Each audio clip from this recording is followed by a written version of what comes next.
Hey guys, Megan here for another book review. This week I'm going to be talking about The Pendragon Adventure, Book 2, which is called The Lost City of Faar. This copy of the book is 384 pages. Now for some of you out there, that might sound like a lot, but I personally found myself getting through this book in like a day, easily, day and a half, easily. It's just a very simple read. It's a very easy read. You know, you sit down and read, and then before you know it, you're halfway through. Or at least that's how it was for me. I sat down to read this one night. Got 20 to 40 pages in, maybe 50. And then, when I was driving to school, I usually get there like an hour, half hour. I usually get there half hour to an hour early, so I can get parking. So I usually just, sit in the car and read for a while I wait for class to start. And I easily got through, like, close to the halfway point in that, like, half hour of just sitting in the car reading. This book takes place, like, about a few months after the last one. You know, Mark and Courtney are waiting desperately for Bobby's next journal, and then they eventually get it. And Bobby has gone to a new territory with his Uncle Press called Chloral, and this whole territory is pure water. You know, the whole planet they're on is covered with water. It's a water world. There's no dry land anywhere. So, the people of this territory have adapted. They develop all this awesome technology and live on these, like, floating cities called habitats. They have all sorts of fun gear that allows them to, like, live on the water more comfortably. And this is a pretty peaceful place. They kind of have to coexist peacefully in order to survive. And they got a pretty good thing going here. And Bobby thinks so too. You know, the turning point of this place is clearly not a civil war like it was in Doran. So Bobby's like, geez, what's wrong with this place? It's like perfect. What could be wrong, you know? Of course, things are fine at first. And I'll get to that in a moment, but Bobby and Press run into the territory's traveler, whose name is Vo Spader. And I need to say, I love Spader. He's wonderful, he's energetic, he's happy, and he's just a goofball. And I love goofball characters, and I just want to give him a big hug, because he's like one of my favorite characters in this whole series. But the thing is, he doesn't know he's a traveler yet. He's kind of like at that stage Bobby was at the beginning of the first book. So it's kind of up to Bobby and Press to break the news to him. But they aren't going to do it yet, because it's like, let's let him enjoy his ignorance for a bit longer. And things are fine for a few months. They're on Chloral. And then, things can't be peaceful too long. And they were going to meet up with this other habitat to do a food transfer, because the habitat Spader lives on, which is the habitat Bobby and Press are on automatically, is a basically farming place. It produces a lot of the food for the territory.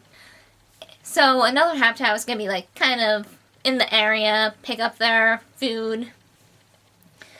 But something isn't right. Whenever a habitat swings by to get food, they usually keep a half-mile distance at least between the habitats, because these things are huge. They are floating cities. And they don't exactly turn on a dime. So, keep them as far apart as possible, to be on the safe side so there's no giant crashes. This habitat starts going past that mark, and no one's stopping it. So that habitat and the habitat Press, Bobby, and Spader are on collide. It's nothing serious, because people on the habitat Bobby, Press, and Spader are on acted fast and managed to stop the worst damage that could have happening. So people are like, okay, what the hell just happened? And why is there no one panicking on the other habitat? So of course they go and investigate, and everyone on that habitat is dead.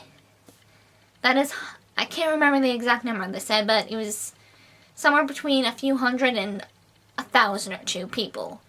Either way, a crap ton of people just dead. And they later find out that it's because they were poisoned. Or more accurately, the food they ate was poisoned. So that leads all these questions like, okay, what is happening? Was it just their food supply? Is it the whole food supply on the whole territory? Holy crap, what's wrong? What's going on? And we do find out what was going on. I'm not gonna spoil anything. But this is the turning point, or part of the turning point. The crops are becoming poisonous. And if there's no edible food, people are going to be fighting over what little edible food is left. And the whole territory is going to crumble into chaos. A myth of Chloral plays a part in this, which is the city of Faar. Faar was a city built on the only piece of land on Chloral. And part of the myth is it sunk and gone forever. Kind of like Atlantis.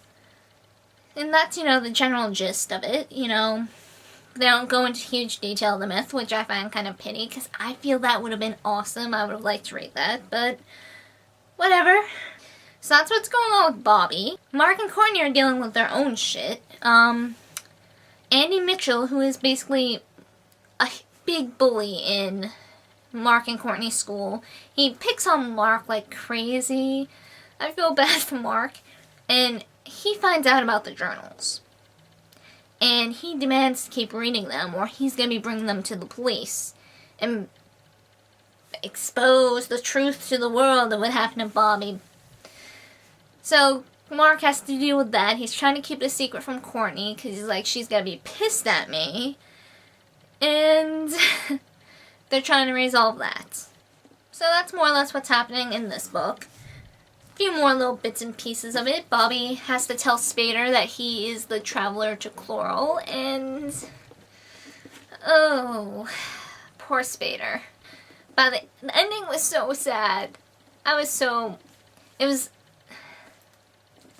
short. D.J. MacHale did not draw that out like many authors do with sad things, and he could have, but he didn't, which I appreciate.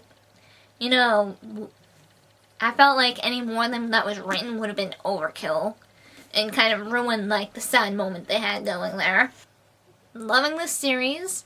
I have to say this is my favorite book out of the two that I have reviewed so far. And yeah, all in all, loved it. 2 thumbs up. And I definitely recommend this one. If you've not read The Merchant of Death, I highly suggest you pick that up and read this whole series, because it's awesome. So yeah, any suggestions for future book talks, let me know, and yes, bye guys.